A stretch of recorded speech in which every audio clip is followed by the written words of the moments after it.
Bonjour. Voilà, de nouveau après une nuit de lutte, réveillée toutes les 1 h 30. Oui, je pense quand même que c'est le risperidone qui va pas. Donc j'ai décidé de changer de nouveau son utilisation parce que ça va plus. Là, hier, c'était le combat toute la journée. J'étais pas bien, j'ai mangé, j'étais au niveau des humeurs, c'était terrible. Donc non, il faut que ça s'arrête. Ça, c'est pas vivable. Alors, j'avais quelques petites précisions à amener sur chaque sujet en fait que j'ai introduit.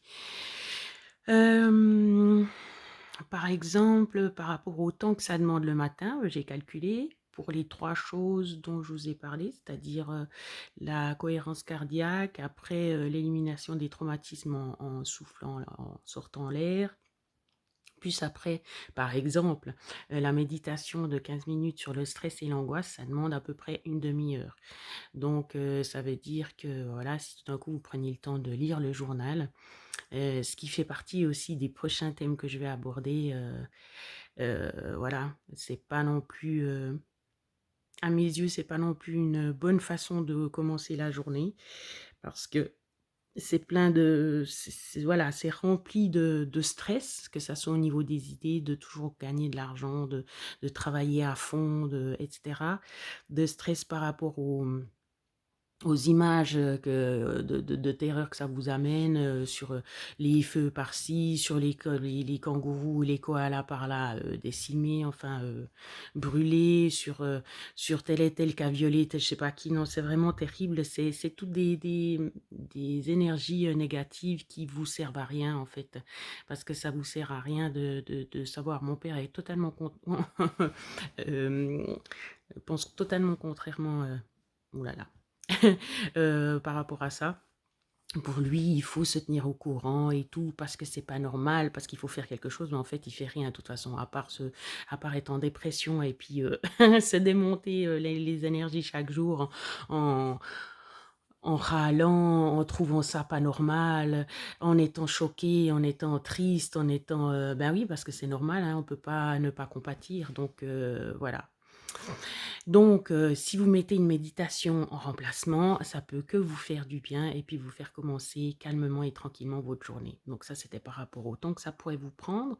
Par exemple, de toute façon, c'est vous qui gérez, hein. Si vous voulez qu'un quart d'heure, bah, vous faites qu'un quart d'heure. Par exemple, la cohérence cardiaque et puis après, par exemple, l'élimination. La deuxième chose, cohérence cardiaque, je crois que j'avais tout dit. Pour le son, la consort. Euh, je vous explique juste que, enfin, moi, par exemple, le matin, j'arrive pas à trop à parler. Mais après, je mélange un peu les pinceaux et tout. J'ai pas forcément envie de son, j'ai pas envie de choses qui me brusquent. Alors, ça veut dire que ces sons, en fait, j'arrive pas à les sortir tout de suite, hein. Donc, ça veut dire que je fais mes grandes respirations. Puis, justement, la musique que j'ai choisie, en tout cas pour moi, elle est super parce que je ne sais pas pourquoi, c'est devenu comme ça automatiquement. Quand j'écoute les sons qui font, en fait, c'est des sons qui durent une certaine durée. Et puis, en fait, ça correspond à ma façon de plus ou moins de respirer. Donc, j'inspire à fond, j'expire pendant longtemps, longtemps, longtemps, longtemps. Donc, ça commence comme ça, en fait. J'expire normalement. Puis après, ça devient toujours plus lent, toujours plus où je peux pousser un peu. Et puis après seulement, à force de pousser, ben, il y a tout d'un coup un petit son qui sort. Et puis, à force de faire le son, ben, je l'augmente. Et puis, à force d'être bien avec ce son, je peux ouvrir la bouche et puis laisser plus fort. Mais je vais pas m'amuser à faire directement, à m'imposer quelque chose que j'arriverai pas à faire. Donc, si vous, le matin, vous êtes dans les choux puis que ça va pas au niveau du son, ben, bien sûr que vous le faites pas là, hein. C'est toujours, comme j'ai dit, vous adaptez voilà, ça, vos ressentis du moment. Si ce matin-là, vous n'avez pas envie de faire ça, et ben vous le faites pas, c'est évident, hein. Donc, c'est pas parce qu'on se met un plan comme ça qu'il faut le tenir. Le plan, c'est un guide, c'est pas une obligation. De toute façon, tout se mettra en place gentiment avec le temps. Si vous devez jamais en faire, ben vous en faites pas. Si voilà. Et puis toutes ces techniques que je vous propose, c'est toutes des techniques, oui, qui sont proposées que d'autres personnes peut-être font. Moi, je fais ça de façon assez spontanée, mais c'est vrai qu'après, comme je vous ai dit, les suivantes, ça sera des choses qui sont proposées hein, par par la vie, par les gens, par voilà. Ça, c'était là-dessus. Et puis, la troisième chose, c'était la méditation. Oui, puis ce qui était pratique justement avec le tapis que j'ai, c'était parce que en fait, il a une durée de... Enfin, il marche automatiquement pendant 15 minutes, je crois, à peu près. Donc c'est pour ça en fait que j'ai pas besoin de calculer le temps et puis que j'ai placé mes deux exercices au début parce qu'en fait voilà tout correspond. Mais bien sûr que vous pouvez faire tout ça séparément, sans tapis, sans gna gna, sans je sais pas quoi, hein, ça c'est clair. Qu'est-ce que je voulais dire? Rien d'autre, je crois. Non, je crois que c'est bon. Prenez soin de vous. Et à tout bientôt, vu que j'en fais pas mal là ces temps. Enfin, pour ceux que ça intéresse, évidemment. Non, alors il restait quelque chose à dire, je sais. C'était sur quand on élimine justement les traumatismes. Je vous ai pas expliqué précisément comment le faire, enfin comment moi je le fais, parce que comme j'ai dit, c'est toujours qu'un exemple. Après, vous pouvez broder, puis de toute façon... Ah oui, je voulais vous dire aussi par rapport à la méditation. À la méditation, en fait, y a des personnes qui disent, oui, mais moi, j'y arrive pas.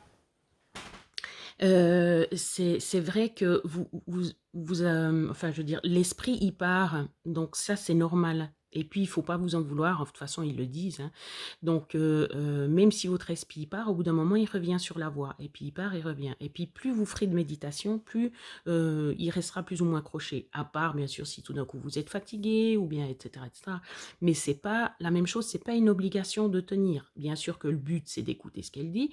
Mais si votre esprit part, et bien ma foi, c'est comme ça. Mais après, au bout d'un moment, il s'habituera à rester croché. Donc, il ne faut pas vous décourager ou vous dire que vous n'y arrivez pas. Ben si, écoutez, vous arrivez. Donc, continuez d'écouter, c'est tout. Après, c'est pas parce que c'est marqué qu'il faut passer par le point A, le point B, le point C, que si vous passez pas par ces points, c'est faux. Je suis une grande spécialiste de ça. Parce que moi, il faut toujours que ça soit différent. Je vais être sûr qu'on te dit tu passes par le A, point B, point C, et ben je vais trouver un point G, j'allais dire. Un autre point, quoi. Enfin bref. Donc voilà. Ça, c'était une chose concernant la méditation. Et puis j'étais repartie sur... Zut, j'ai oublié. Ah oui, quand on fait justement le son qui sort, en fait, je vous ai dit plus ou moins comment faire, mais pas complètement. Bah, de toute façon, c'est clair que vous le ferez comme vous le sentez. Parce que des fois, il y a des choses qui viennent spontanément. On se dit, mais je sais pas comment faire, je sais pas comment faire. Puis sur le moment, en fait, ça sort comme il faut. Ou comme ça doit sortir. Parce qu'en fait, comme j'ai dit, chacun est différent. Donc moi, ce que je fais, c'est que à l'inspire, j'inspire justement assez profondément. Puis après, quand je souffle, je pense justement aux situations qui m'ont posé problème ou qui m'ont marqué. Et puis c'est là que je fais, que je dis, je ne veux plus ça, j'aimerais que tu sortes. Je l'imagine en train de sortir, donc j'imagine l'endroit d'où ça part, parce que ça peut partir du ventre, ça peut partir du cœur, ça peut partir de la tête. Je sais pas où c'est que vous avez cette sensation, voilà, quand on est en colère contre quelqu'un, peut-être on sait que ça vient du foie, mais peut-être il y a des gens qui ne savent pas que ça vient du foie. Alors on imagine depuis le foie que justement que ça sort, ça remonte, et puis après ça sort par la bouche. Voilà, comme si on vomissait. C'est la même chose, le même principe, hein. Le vomissement, c'est pour éliminer quelque chose qui ne doit pas rester dans le corps. Donc voilà, vous imaginez votre colère, je ne veux plus cette colère, je ne veux plus, ou bien je désire plutôt, parce que bien sûr c'est toujours mieux de donner des affirmations, l'univers il comprend les affirmations, il ne lit pas les négativités, les négations. Donc en fait, je désire que ce sentiment sorte, je désire être en paix, je désire mon ventre vidé de blablabla, blablabla. Voilà. Donc c'est plutôt comme ça que je le fais. Donc il faut visualiser. La visualisation aide vraiment énormément en fait. Donc, ou bien vous dites les paroles, ou bien vous les dites en voix, peut-être pas, puisque vous êtes en train de râler, mais par contre, dans vos têtes, vous pouvez le faire.